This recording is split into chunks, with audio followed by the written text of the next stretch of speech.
Quando apareceu a notícia, não se conseguia entender onde é que ela ia chegar. A presidente Dilma tomou conhecimento pelos órgãos governamentais que até o telefone celular dela estava sendo vigiado pelos serviços de informações do governo dos Estados Unidos.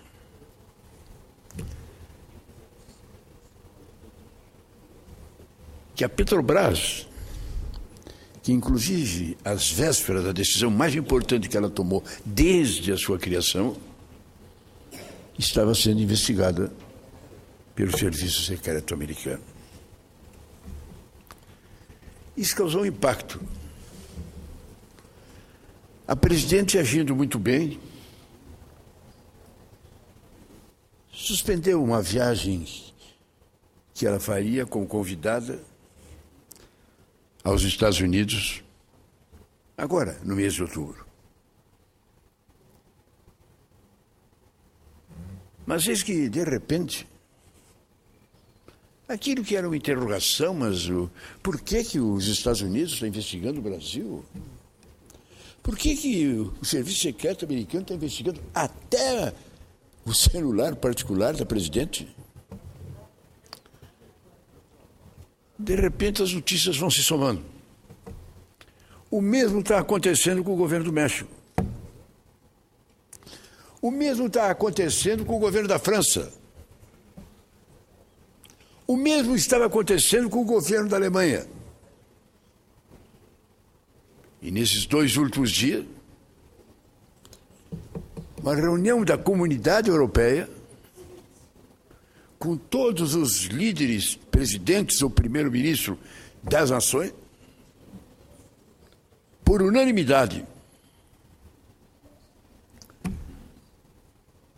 foi tomada inclusive uma decisão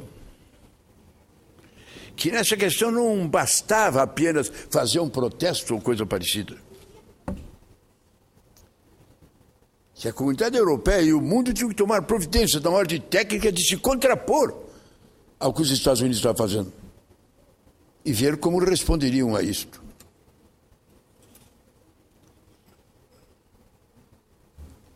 Um ambiente quase de incredibilidade dos presidentes europeus, a surpresa generalizada com algo que não imaginavam em hipótese nenhuma. Porque o americano enchia a boca que fazia um serviço contra o terrorismo. E que ele, americano, era uma espécie de defensor designado por Deus para defender o mundo contra os terroristas, estivessem eles onde estivessem. E se verificou que não é bem assim. Nesse avanço impressionante da tecnologia, onde o mundo realmente se transformou numa aldeia global, onde na ilha mais perdida do fim do mundo, o cidadão com a internet, com seus aparelhos, está interligado com o mundo. Os americanos aproveitam tudo isso. Superpotência, superpoder militar, superpoder econômico. Os americanos estão num momento realmente muito combalido na credibilidade da sociedade. Esses anteriores eram o terrorismo.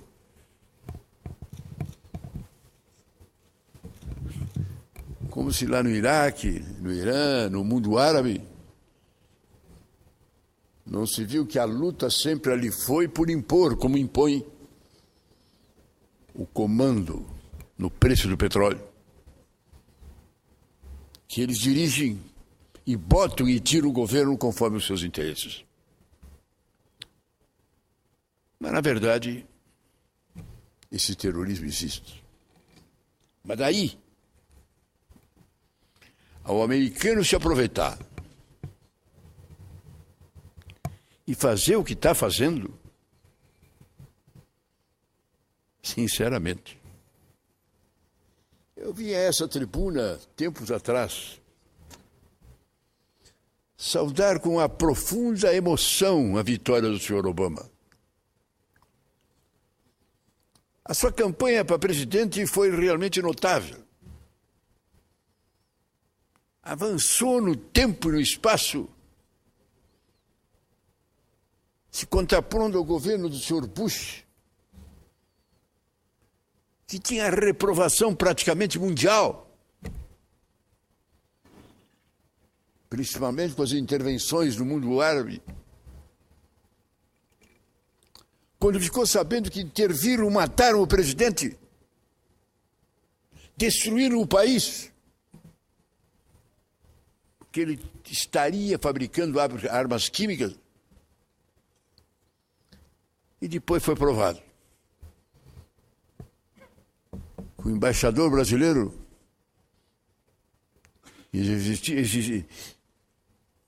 estava num cargo da ONU que cobria exatamente a fiscalização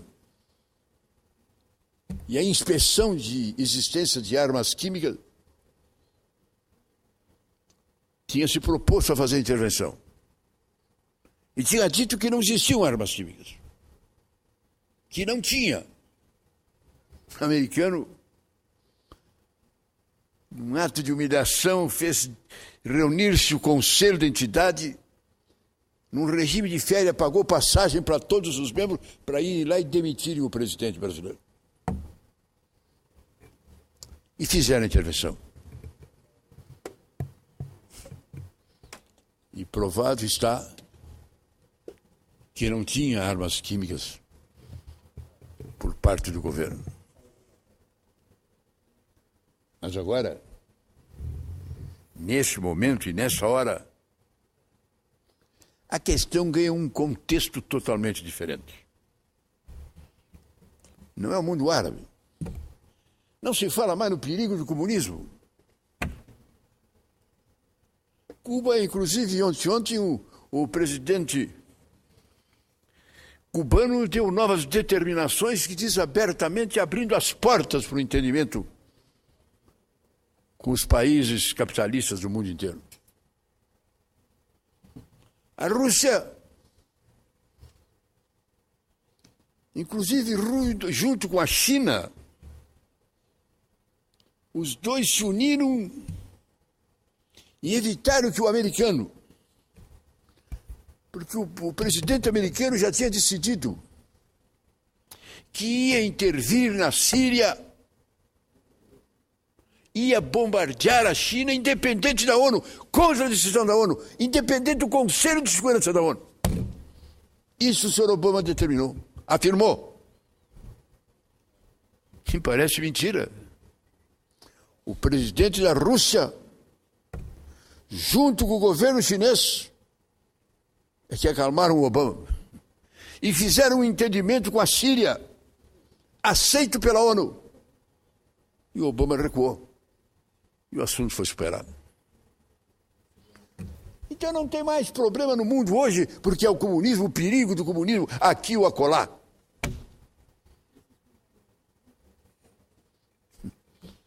Qual o motivo do presidente americano fazer investigação, espionagem no governo alemão?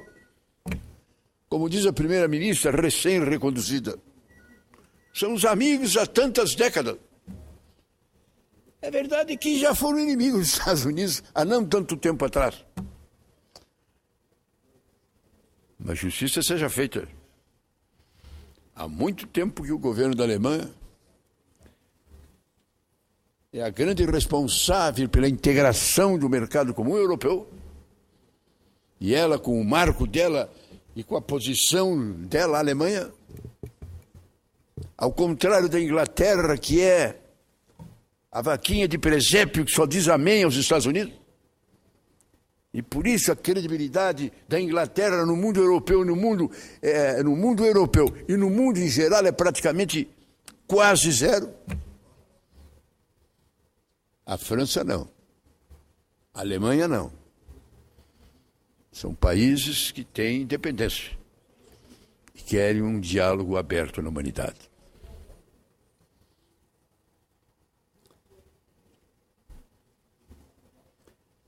Ontem a decisão foi muito importante do mercado comum. Os presidentes e os primeiros-ministros, por unanimidade, decidiram que a Europa tem que tomar uma decisão técnica, tem que se contrapor, tem que estudar o que o americano está fazendo, a forma que ele está espionando e tem que responder. Já não é tratamento de amigo, é tratamento de ver que alguém está ali para fiscalizar, para usurpar, para tentar conhecer as coisas. Como na Petrobras.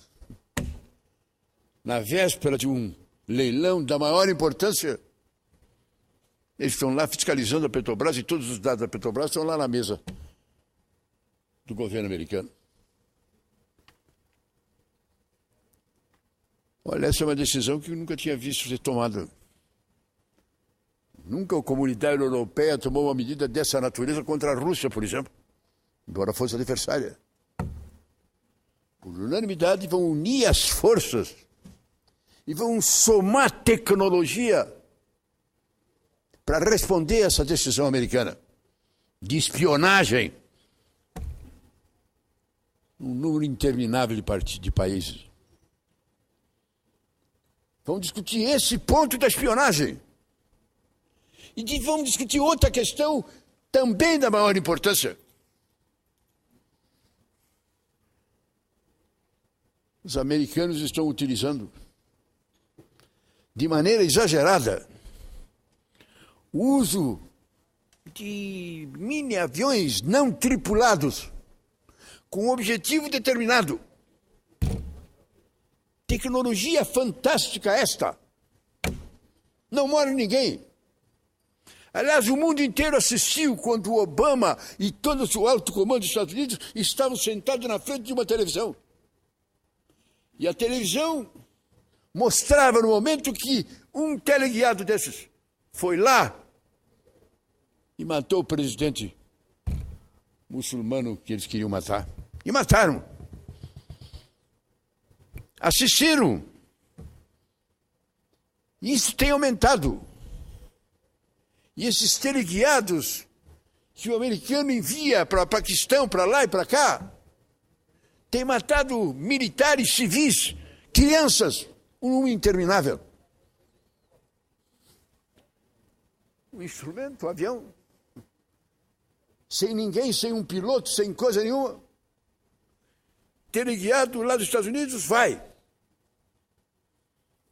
E bombardeia o Pedro Simão aqui na tribuna.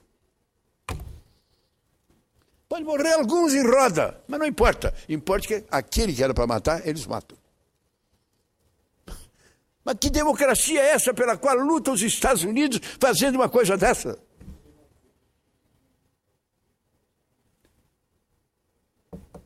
A União dos Estados Americanos, os países europeus decidiram ontem que vão debater e vão analisar o aumento impressionante do uso desses aviões teleguiados e as mortes que tem causado pelo mundo afora. E que essas mortes ao lado de alguém espião, alguém procurado, tem crianças e jovens que não tem nada a ver com isso, mas que moram ali perto e moram ali junto. A imprensa mundial salienta que nem o Bush, que foi talvez nos últimos tempos o presidente mais detestado a nível de mundo, nem o Bush atravessou uma onda tão negativa como o senhor Obama está atravessando agora. Ele tem coisas positivas. Eu repito, a campanha do Obama foi talvez a campanha mais espetacular que um presidente tenha feito nos Estados Unidos. Negro, senador de primeiro mandato, desconhecido de todo americano. Uma eleição que era para ganhar a primeira-dama do governo americano, a senhora Clinton, todo mundo reconhecendo que ela ia ganhar. O Obama entrou para fazer presença. Isso é muito comum nos Estados Unidos. Nas eleições primárias dos países, as pessoas que têm mais projeção no Partido Democrata ou no Partido Republicano se candidatam nessas eleições primárias. Um ganha, os outros não ganham. Mas esses outros se projetam para continuar. Passam a ser nomes nacionais, passam a ter lideranças no país inteiro, e adiante se elege governador de um estado importante e se transforma em candidato em outra eleição. Mas o Obama foi tão bem, a campanha dele foi tão excepcional, ele usou essa internet, essas redes populares. Os jovens americanos que estavam aumentando tinham o maior percentual de não comparecimento. E eu vejo aqui, olha, eu não consigo acreditar, companheiros nossos, com um projeto de lei terminando com o voto obrigatório. Uma hora absurda. O voto obrigatório que estava atingindo os maiores índices dos Estados Unidos, de negação, de não irem votar. O Obama venceu. E milhares, milhões de jovens foram votar. Ele conseguiu derrotar a senhora Clinton. Derrotar, apesar do comando do Partido Democrata, está todo do lado dela. E é interessante as convenções lá dos partidos. Tem uma luta enorme entre os delegados dos estados, entre candidato A e candidato B. Mas além dos candidatos, dos convencionais eleitos pelos estados, tem um grupo de membros nato da convenção. São os chamados notáveis. As pessoas mais importantes, ex-presidente, líder, etc. e tal, tem um número de chamados notáveis que já tem voto na convenção para escolher o presidente. E esse grupo decide. Tem força praticamente de decidir. Durante todo o tempo, esse grupo estava do lado da senhora Clinton. Mas a opinião pública foi tão favorável ao Obama que esse grupo disse para a senhora Clinton que ela tinha que retirar porque ela não ia ganhar. Esse Obama, que teve vitórias importantes, problema da saúde, ele parece mentira, mas os Estados Unidos não tinha um plano de saúde. O cidadão até não precisava ser pobre, mas classe média, o pobre, perdia o emprego, ficava velho, não tinha plano de saúde e azar, não tinha nenhuma cobertura. Nenhuma cobertura. Por lá se criou uma espécie de perspectiva onde qual todo cidadão vai ter direito. Isso foi do Obama. Obama quis criar um imposto importante, diminuir o imposto dos pobres, da classe média, e aumentar o imposto dos mais ricos. Coisas positivas. Mas no resto, igual ou até pior do que o presidente Bush do Partido Republicano. Essa é a grande verdade. E é por isso que hoje, na Europa e no mundo, o senhor Obama é manchete. E não teve coragem de responder. A presidente Clinton, a presidente Dilma, que abriu, em nome do Brasil, a Conferência Nacional das Nações Unidas, como abre todos os anos, o presidente brasileiro, foi firme, foi dura e foi enérgica, combatendo a espionagem americana. O presidente Clinton, que falou em segundo lugar, em primeiro lugar não estava presente no pronunciamento do presidente nosso, estava numa sala ao lado. Terminou de falar, presidente do Brasil, ele entrou e falou. Não disse uma palavra, não tocou no assunto, não tomou conhecimento. Pensava ela talvez que ali era Brasil e Estados Unidos. E o Brasil não dando, e o americano não dando bola, não acontecesse nada. Mas aí apareceu a França, e apareceu a Alemanha, e apareceram países do Oriente, e apareceram países do mundo inteiro, E a questão é esta, com relação ao que está acontecendo.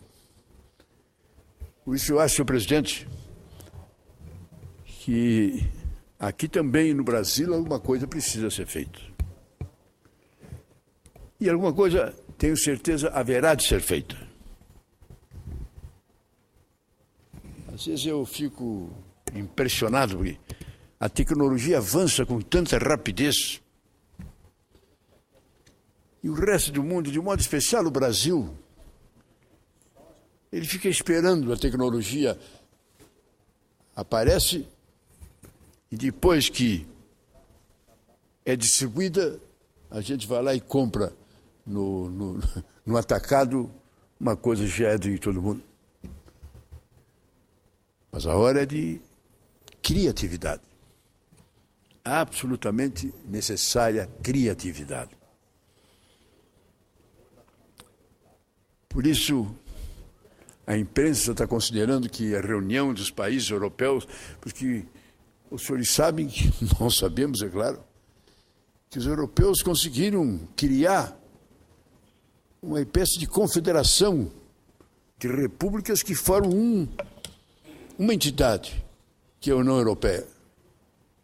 E o parlamento da União Europeia hoje é praticamente mais importante do que a Câmara dos Comuns da Inglaterra, do que a Assembleia Francesa, que falam, que votam, que discutem, etc. Mas as grandes decisões, os grandes debates, as grandes teses, as grandes dúvidas são resolvidas na conferência, na Assembleia Geral da União Europeia. Por isso o momento foi importante. Nunca tinha acontecido. Era a dedicação, o respeito que se tinha pelos Estados Unidos da União Europeia era tão grande. Aquele terror do comunismo do lado de lá, que vinham comer criancinhas, e o capitalismo, o salvador de tudo, era tão intenso. O Tratado do Atlântico Norte, onde os Estados Unidos se unia a todos os países para fazer frente a qualquer atuação da Rússia e os seus satélites, tudo isso passou. Parece mentira, tudo isso passou.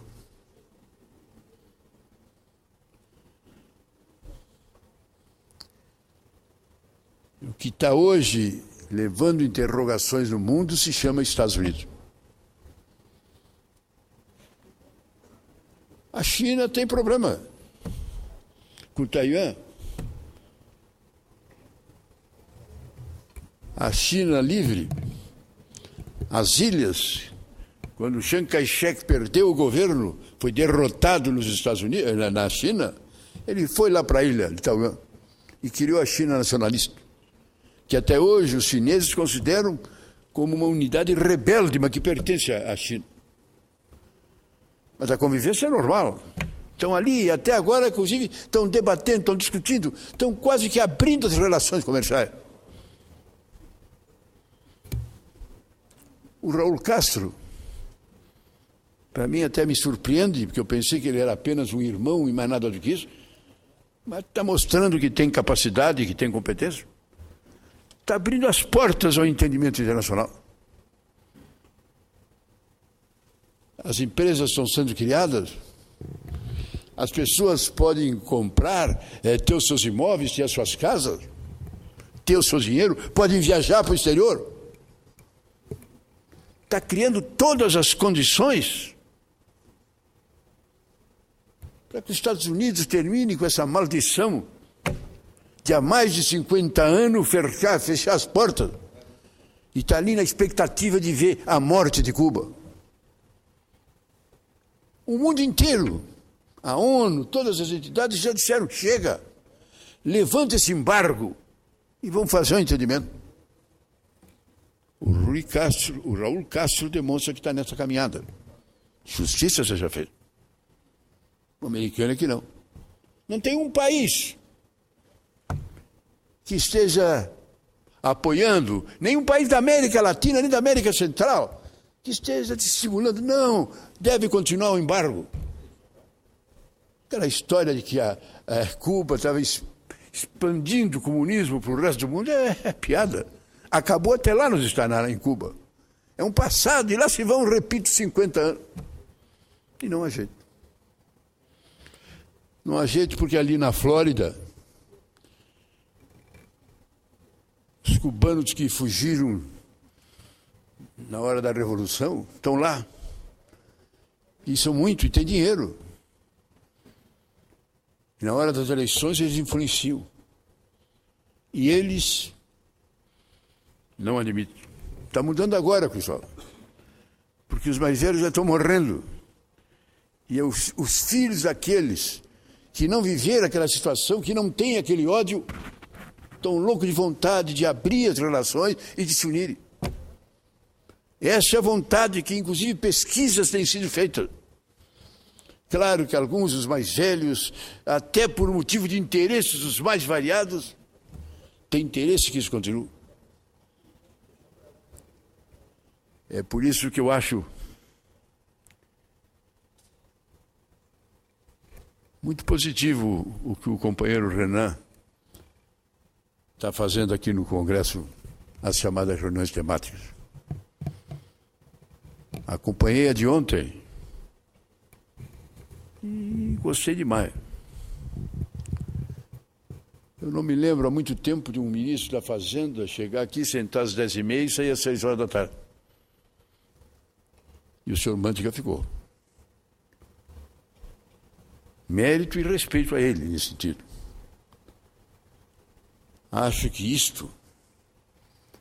Acho, companheiro Cristóvão, que Vossa Excelência e o grupo de pessoas que estão pensando no parlamento, no Senado futuro, são aspectos altamente positivos. Nós não podíamos ficar naquela crise dos nossos problemas internos que tínhamos e ainda temos alguns, e impedir que o Senado avançasse, que o Congresso avançasse e tomasse as posições necessárias e importantes nesse sentido. O Pacto Federativo é uma vergonha. Nós tivemos uma Assembleia Nacional Constituinte onde não tivemos coragem de tomar posição sobre essa matéria. Não tivemos. Uma Assembleia Nacional Constituinte a mais livre, a mais soberana, a mais democrática, a mais longa, a mais discutida. No mundo inteiro se analisou. Esse é o Congresso Nacional. Meu Deus, eram milhares de pessoas. Todas as salas estavam lotadas de gente, do povo, de todos os segmentos que vinham debater, vinham discutir.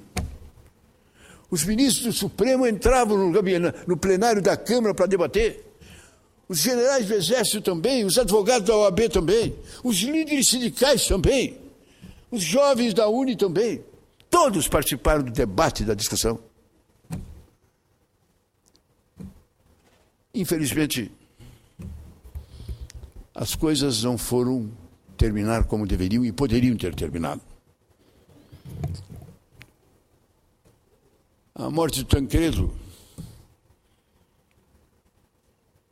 não que o Sarney seja culpado, e eu não concordo de dizer, acho que o Sarney cumpriu as determinações da Aliança Democrática. Convocou a Constituinte logo, eu acho que o Tancredo talvez tivesse deixado para mais tarde, para o segundo e para o terceiro ano. Criou os partidos comunistas imediatamente, acho que o Tancredo teria deixado para mais tarde. O problema do Sarney é que ele não tinha comando. Ele não tinha as forças. Os partidos que estavam ali, amplamente majoritários na Constituinte, primeiro o PMDB e depois os outros. O Sarney estava ali sem o comando sobre essa gente. E aí houve um erro dos dois lados. Eu me lembro aqui de que o Sarney topou 5 anos com parlamentarismo.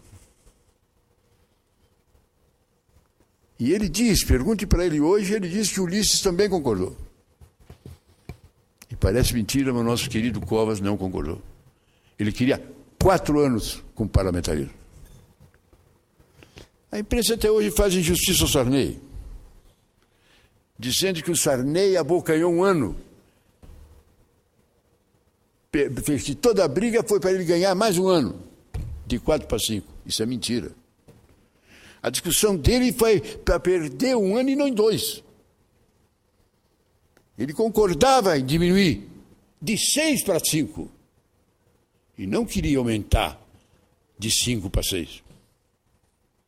E ele concordava que o último ano do mandato dele fosse já instalado o parlamentarismo, já criado um primeiro-ministro. Perdeu uma situação dramática nesse sentido. E a nossa Constituição Cidadã, muito boa. Mas está aí hoje com 25% mais grossa do que a Constituinte. A nossa Constituição hoje é 25% mais grossa de artigos depois da Constituinte. E 25% mais grossa de artigos novos depois da Constituinte. Mas não tivemos peito nem coragem daquelas questões fundamentais que pela divisão, pela racha da Constituinte, não votaram, que ali se descobriu o chamado buraco negro, e no buraco negro, quando chegava no buraco negro, não dá para votar, não vai ser votado. A solução do doutor Ulisses era aquela. Não se sabe como é que deputado que muda de partido perde o mandato. O que se faz? Bota lá. Deputado que muda de partido perde o mandato, vírgula, de acordo com lei complementar que será votada. E até hoje não foi. A reforma agrária se fez uma discussão horrível. Botar no papel como é que ia ser, não deu. Então como é que saiu o negócio da reforma agrária? O Brasil fará a reforma agrária ampla, etc. e tal, de acordo com lei complementar que será votada. Até hoje não foi. E assim tem cerca de 70 artigos que nós não tivemos coragem de fazer regulamentação. Essa é a verdade. Por isso que quando eu vejo o Senado com essas novas medidas, essas reuniões temáticas podem parecer até meio estranho, mas ontem, reparem, é uma coisa interessante.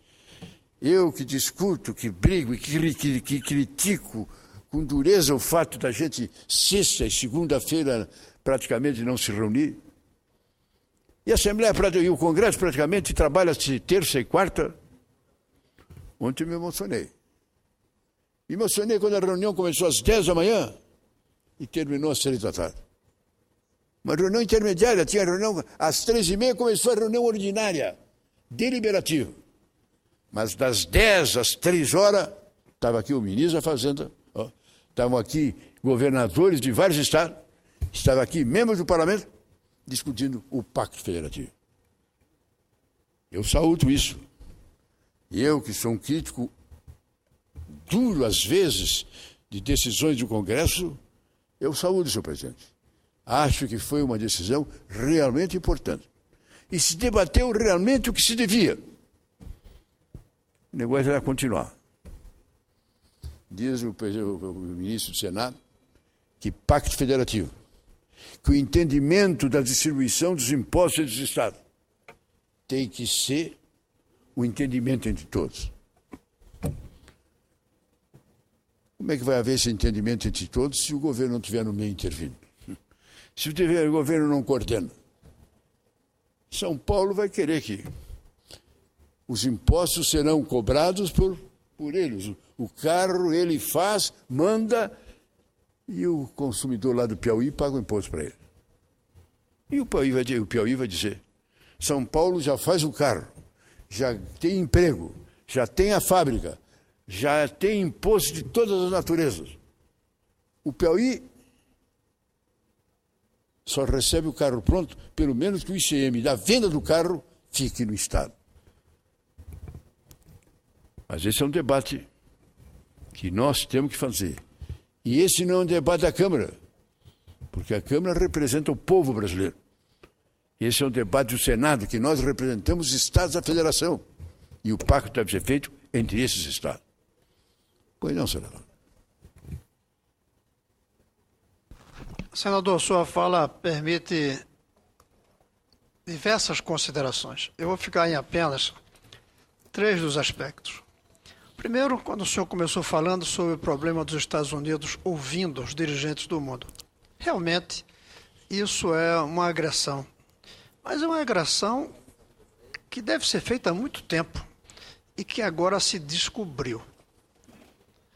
Porque espionagem não tem como ela ser legalizada. Espionagem, por definição, é ilegal. Se fosse legal, era dentro de informações comunicadas. Não é. E o presidente francês parece que entendeu, levantando que a grande defesa deles é ter instrumentos que impeçam essa escuta. E eu tenho a impressão que da maneira como evoluem a ciência e a tecnologia, daqui para frente, senador Paim, a gente vai ter que pesquisar como fazer o mesmo. Não vai ter como parar a bisbilhotice. Acabou, não tem como fiscalizar mais. Agora mesmo, um grupo de artistas brasileiros ficaram contra a elaboração de biografias que contem com coisas privadas que eles não querem dizer. Essas coisas privadas que querem dizer, está todos os dias na revista de fofoca. Não está nos livros de biografia, mas está espalhada. Não existe mais sigilo, segredo. Agora, existe quem investiu em ciência e tecnologia para proteger sua privacidade e quem investiu para conhecer o que os outros estão fazendo. É claro que as grandes empresas de petróleo tentam espionar as outras. Eu não sei como é que a Petrobras não procura saber também o que é que as outras estão pensando, projetando, elaborando.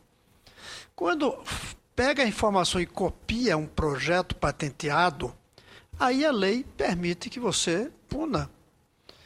Mas fora isso, a simples acesso a informações vai ser muito difícil da gente fiscalizar. É um esperneio. Mas deveríamos despertar para o atraso de nossa ciência e tecnologia. O Brasil é um dos únicos países do mundo que diminuiu esse ano a percentagem do PIB que vai para a ciência e tecnologia. Um dos únicos. Todos os outros estão aumentando. Aqui a gente diminui.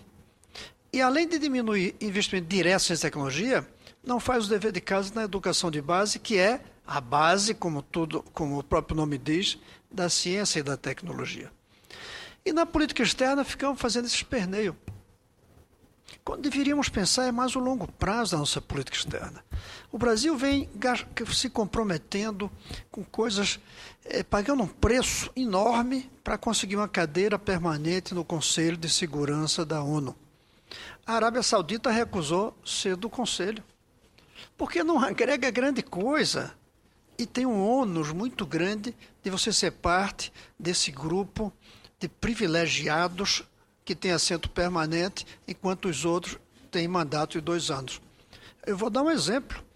Faz poucos anos, o Brasil tinha condições de ter o diretor-geral da Unesco, que era o professor Márcio Barbosa, que já estava ali há 8 anos como vice, que já tinha conseguido todos os votos necessários, mas precisava do Brasil dizer que não estava contra, porque ele é brasileiro.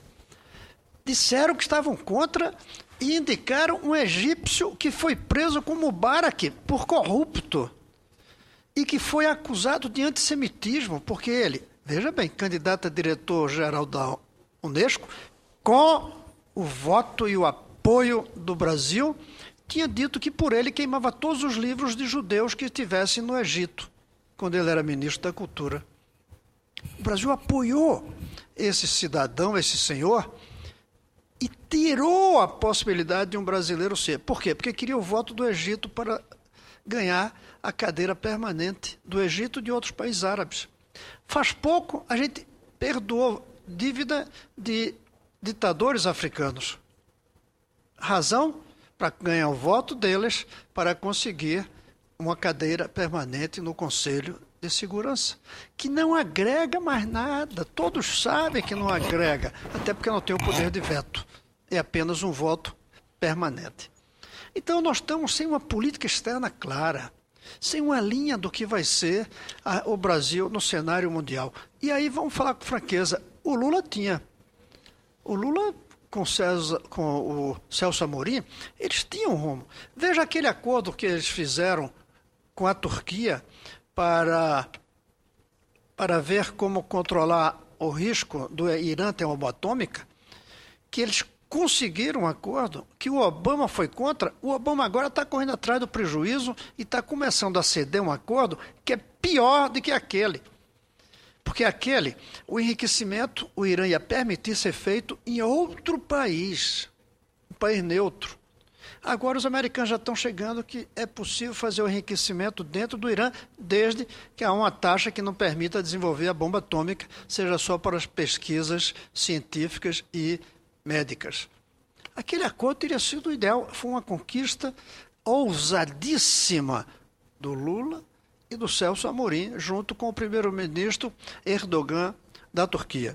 Então, a sua fala permite a gente fazer essas considerações. Agora, eu quero tocar no aspecto da Constituição. Eu creio, senador, que a Constituição foi a mais democrática, a mais debatida, mas... Não fique Vossa Excelência com a impressão que eu não gostei da Constituição. Hein? Não fique Vossa Excelência com a impressão que, pela minha fala, eu não gostei da Constituição. Gostei ao contrário, demais. Ao contrário, eu é que vou fazer algumas ressalvas. Eu acho, senador Paí, e o senhor também foi constituinte. E eu não era parlamentar, mas tive um papel como reitor da Universidade de Brasília, em debates permanentes, em cursos especiais, em mobilização, dando apoio aos órgãos de classe. Mas nós cometemos um erro. Nós discutimos os artigos antes de discutir o país. A nossa Constituição não tem uma filosofia. Qual é o Brasil que a gente quer para daqui a 50 anos e qual é a Constituição para servir a esse país? Como ela foi tão democrática, nós terminamos fazendo dela a coxa de retalho que permitisse juntar ali todos os interesses dos diversos grupos brasileiros. E perdemos a noção da totalidade. Eu acho que é uma Constituição muito democrática, sem dúvida alguma, não podia ser mais democrática, mas ela ficou um pouco corporativa. Ela ficou um pouco a tentativa de juntar todos os interesses de grupos, e não o interesse do todo da nação brasileira. E essa briga agora do Pacto Federativo está repetindo a mesma coisa. Nós estamos discutindo como distribuir o dinheiro entre os estados, em vez de discutir como os estados vão juntos fazer um Brasil melhor. De repente, é preciso distribuir os recursos para fazer um Brasil melhor. Mas com um país tão desigual como o nosso, depende como é que a gente vai distribuir. Se a gente vai distribuir os impostos conforme a riqueza específica de cada estado, os pobres continuarão sem dinheiro, os ricos ficarão com todo o dinheiro. Nós não estamos discutindo qual é a federalização e para que é que a gente quer a federalização, salvo um jogo de aritmética, de quanto é que cada estado recebe. Até porque quem está comandando esse processo são governadores que têm o horizonte de tempo limitado ao seu mandato. É difícil querer que um governador se transforme num pai da pátria, pensar o Brasil. Ele está pensando sua reeleição, e qualquer um de nós ali seria assim. Mas seja qual for o governador, seja qual for o período, São Paulo manda. E nada sai que não seja ótimo para São Paulo. Mas o problema é que São Paulo faz isso sem ter uma visão de nação muito grande. Os Estados Unidos foi criado a partir de 3 estados diferentes, verdadeiras nações diferentes que se uniram. Nós não. Desde que as capitanias hereditárias foram superadas pelos governadores gerais, nós somos um país que tem estados. E não estados que têm um país. Perdemos essa chance na Constituição de analisar a unidade nacional, com suas especificidades estaduais, claro, com seus direitos estaduais e municipais e até familiares. Cada família é uma unidade. Mas e o todo brasileiro? Eu creio que a Constituição não conseguiu dedicar um tempo para isso. Talvez até uma das falhas é que os constituintes eram também parlamentares. Já estavam pensando na reeleição. Isso não é crítica. Isso é uma constatação de qualquer um homem eletivo está pensando na eleição. Nosso papel, quem faz uma Constituição deveria fazer com o compromisso de não ser candidato depois. E aí pensar o país daqui a 20, 30 anos, livre das pressões do imediato. Por que a nossa Constituição é tão grande? Porque quis agradar a todo mundo. E a maior parte das reformas constitucionais que nós fazemos, das emendas, é visando atender algum grupo. Eu coloco todos interesses lícitos, mas não totalizantes, específicos. E aí amarra o país numa espécie de coxa de retalhos. Está faltando. Ontem aqui no debate eu disse que pelo menos uma coisa a gente devia entender que tem que ser uma só, que é a educação das nossas crianças. O Pacto Federativo, como estão propondo, vai tirar dinheiro de um Estado, mas vai dar para o outro, de um para outro, mas vão continuar desiguais. Então a escola continua desiguais. Um pacto federativo em que uma criança tem uma escola diferente da outra, dependendo da cidade onde vive, é um pacto federativo indecente. Porque é um pacto federativo que pensa as unidades da federação e não a federação na sua totalidade. Eu creio que a gente deveria ter uma reflexão nos debates que o senador Renan Calheiros está organizando sobre isso. O que é o Brasil? A soma dos estados? Ou os estados as partes do Brasil? A partir daí ficaria mais fácil discutir um pacto federativo do ponto de vista conceitual, de longo prazo. Agora, como convencer o governador que tem que pagar a conta no final do mês de pensar o Brasil daqui a 20 anos? Difícil. Talvez essa seja uma das razões que talvez a gente precise fazer uma revisão constitucional exclusiva, por pessoas eleitas apenas para fazer essa reforma, nem que seja para a parte relacionada ao funcionamento da nossa política. É isso, senhor senador, que suas falas sempre nos provocam a pensar, às vezes de uma maneira talvez não que satisfaça, mas pelo menos eu acho que é o momento da gente extravasar as inquietações que temos. Eu agradeço muito a parte que o senador Cristóvão, entre mil qualidades, tem mais esta. Ele complementou muito bem o que eu disse e argumentou muito positivamente. O senador Cristóvão é daqueles nesse Congresso que não se acomodam, mas luta às vezes até por questões que parecem utopias. Mas como ele diz, essas utopias, se ele sonhar sozinho, não vão adiante. Mas se a gente sonhar todo mundo junto, pode chegar lá. Eu sou um soldado na fileira da equipe do Cristóvão que busca isso. Agradeço a sua parte, integrada ao meu discurso, e agradeço a tolerância de Vossa Excelência, senhor presidente. Muito obrigado.